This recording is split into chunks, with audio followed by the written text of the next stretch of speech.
So question number 7, इस question में एक क्वाड्रेटिक पॉलिनोमियल को फॉर्म करना है इन की मदद से। अब ये है क्या, ये जीरोस हैं, इट मींस अल्फा और अल्फा है 3 और बीटा है 5। सो हमारे पास सम ऑफ द जीरोस का मतलब होता है सम ऑफ द जीरोस। अल्फा और बीटा को ऐड कर दो, अल्फा और बीटा को ऐड करते हैं, अल्फा की वैल्यू है -3 और बीटा की वैल्यू है हमारे पास 5, तो plus minus -5 - 3 equals to 2। Sum of the zeros आया हमारे पास 2। इसी तरीके से प्रोडक्ट ऑफ द जीरोस होता है अल्फा इंटू बीटा। अल्फा और बीटा की करेंगे आपस में मल्टीप्लाई, 5 × 3 - 15, ये आ गया हमारे पास प्रोडक्ट ऑफ द जीरोस। करना क्या था, क्वाड्रेटिक पॉलिनोमियल फाइंड आउट करनी है। इसके में एक फॉर्मूला होता है x² minus alpha plus beta into x plus alpha into beta. x² हम एज इट इज लिख देंगे, माइनस अल्फा प्लस बीटा हमारे पास आया था 2, तो यहाँ पर डाल देंगे 2 इंटू में x हमारे पास पहले से फॉर्मूले में है, अल्फा इंटू बीटा की वैल्यू आई है -15 is equals to 0। x² minus 2x plus minus -15 is equals to 0। So ये बन गई हमारी क्वाड्रेटिक पॉलिनोमियल। ये था क्वेश्चन नंबर 7। आई होप आपको बहुत अच्छे से समझ आया होगा। So question number 8, if P and Q are the roots, P और Q बोला गया है रूट्स हैं इस क्वाड्रेटिक इक्वेशन के। फाइंड करना है P और Q की वैल्यू। सो इक्वेशन क्या है, x² plus px minus q is equals to 0। a यहां पर होगा 1, क्यों, x के साथ, x वेरिएबल के साथ कोई भी कांस्टेंट वैल्यू नहीं है। जब कोई कांस्टेंट वैल्यू नहीं होती तो हम उसे a मानते हैं। b होगा हमारे पास p एंड c होगा हमारे पास -q। सो ये जीरोस है, ये रूट्स हैं इसके, तो alpha plus beta is equals to -b/a। Alpha है यहाँ पर p plus q is equals to -b means -p। a का मतलब 1। आपस में करा देते हैं क्रॉस मल्टीप्लाई, इसके भी नीचे डिनोमिनेटर में 1 लगाते हैं, cross multiply. p plus q की 1 से जब मल्टीप्लाई होगी तो p प्लस q ही आने वाला है। किसी भी वैल्यू की जब 1 से मल्टीप्लाई कराते हैं तो वो सेम वैल्यू आ जाती है।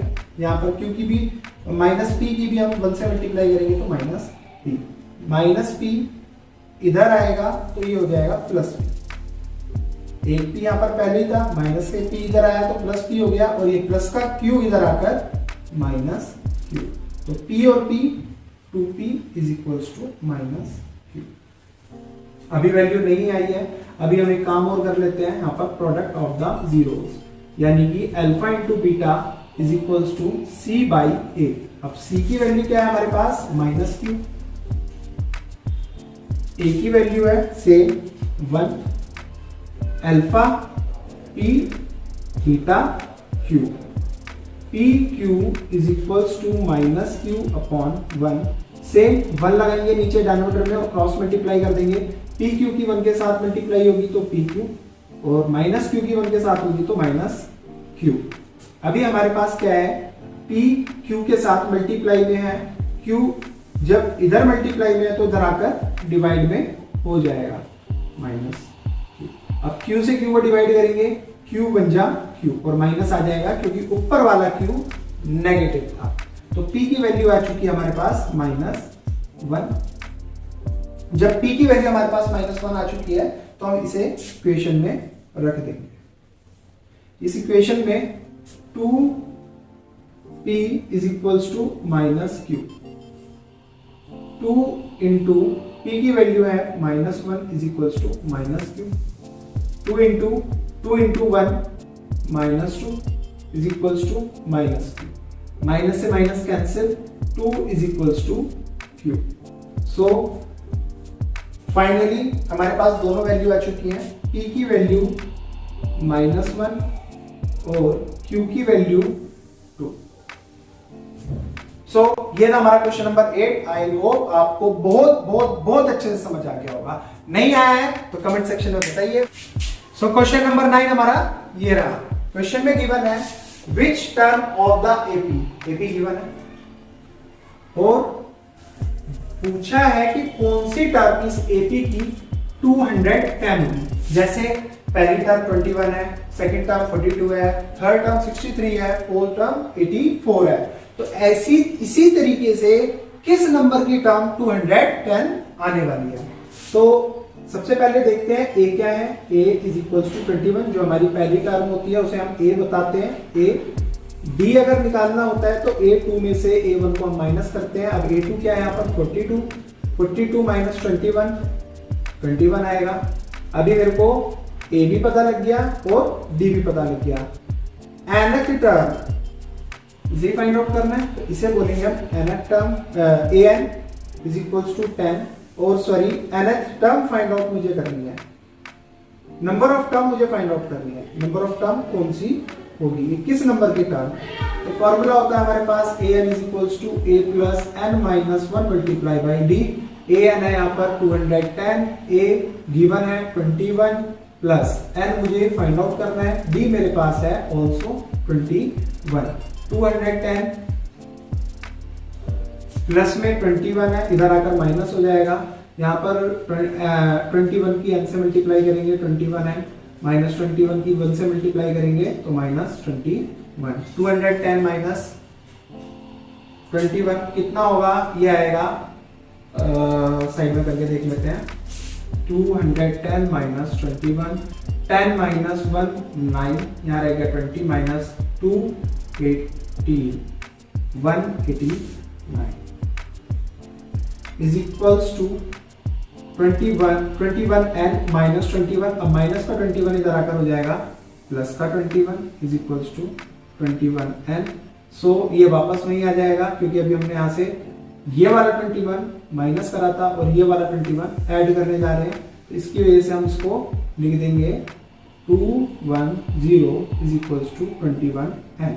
अभी n के साथ 21 मल्टीप्लाई में इधर आकर होने वाला है ये divide 21 is equals to n। 21 से करेंगे 210 को डिवाइड तो ये आएगा 10 टाइम्स।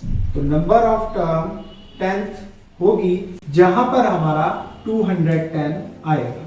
जैसे a1 पे 21 आया, 42 आया a2 पर, इसी तरीके से जो a10 होगी उस पर आएगा 10 टर्म होगी उस पर आएगा हमारा 210। आई होप आपको बहुत अच्छे से क्लियर हो गया होगा।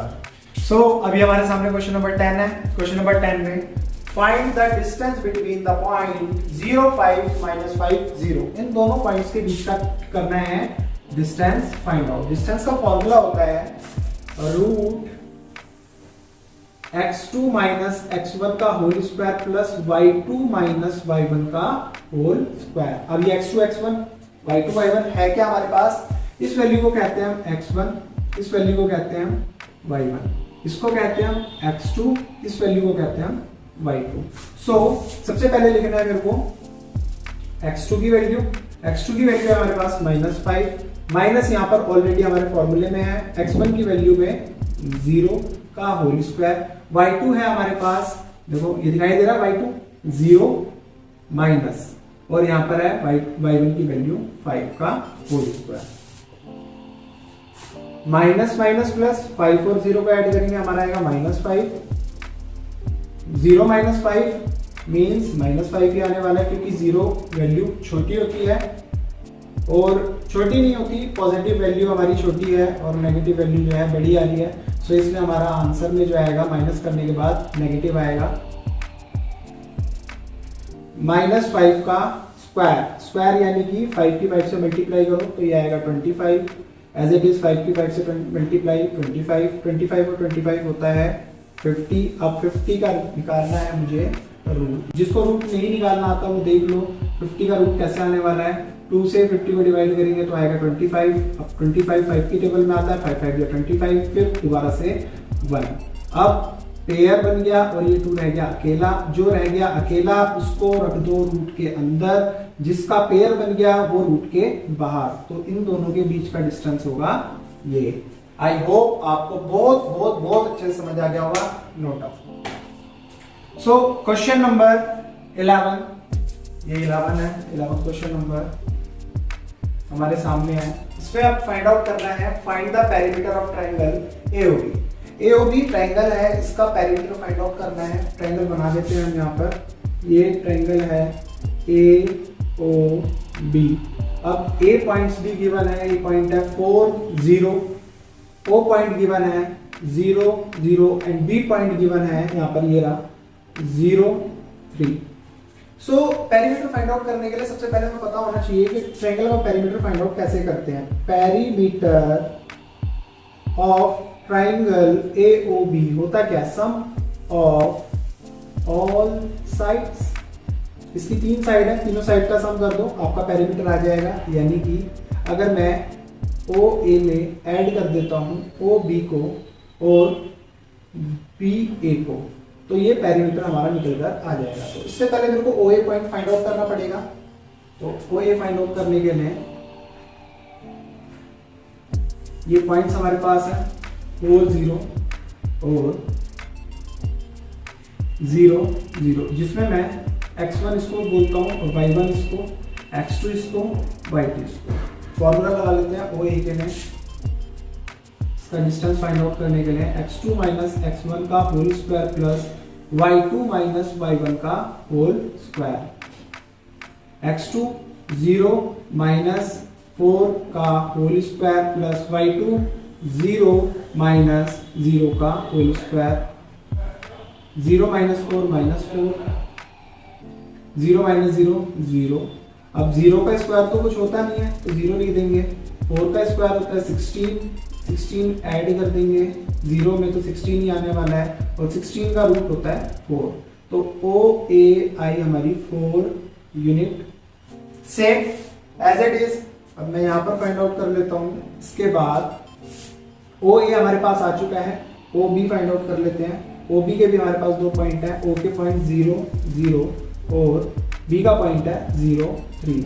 सेम x1 इसको बोलेंगे, y1 इसको, x2 इसको, y2 इसको। फॉर्मूला लगाएंगे x2 माइनस x1 का whole square plus y2 minus y1 का होल स्क्वायर। x2 यहाँ पर क्या है 0 माइनस x1 0 का whole square plus, sorry root लगाना भूल गया था, y2 है हमारे पास 3 माइनस y1 है 0।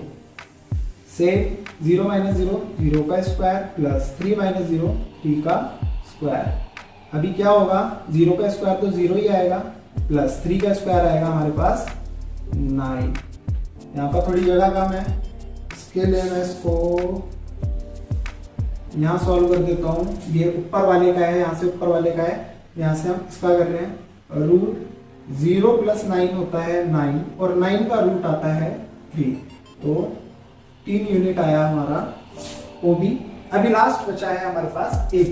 AB को करते हैं थोड़ा सा इधर सॉल्व।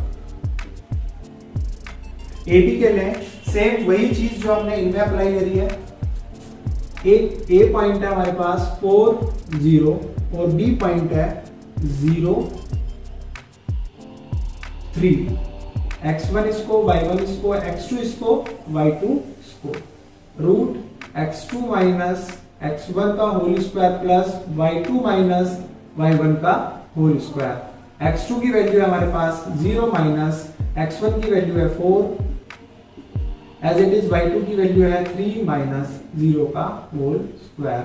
0 में से 4 जाएगा, बचेगा 4 का स्क्वायर, 3 माइनस 0 3 का स्क्वायर, 4 माइनस 4 का स्क्वायर होता है 16, 3 का स्क्वायर होता है 9, 16 और 9 होते हैं 25, तो ये आ जाएगा 25 का रूट 5 यूनिट। अभी जैसा कि मैंने क्वेश्चन के स्टार्टिंग में आपको बताया था, अगर पेरीमीटर फाइंड आउट करना है तो सम ऑफ ऑल साइड। अब पहली साइड हमारे पास आई थी क्या, फर्स्ट साइड आई थी OA 4 यूनिट, ये यहां से यहां तक 4। OB हमारे पास आई थी 3 यूनिट और लास्ट AB हमारे पास आई है 5 यूनिट। इन सबको कर देते हैं ऐड। ऐड करने पर 4 plus 3 plus 5 is equal to 5 और 3 8, 8 और 4 12 यूनिट। सो ये है हमारा perimeter of triangle. I hope आपको बहुत अच्छे से क्लियर हो गया होगा।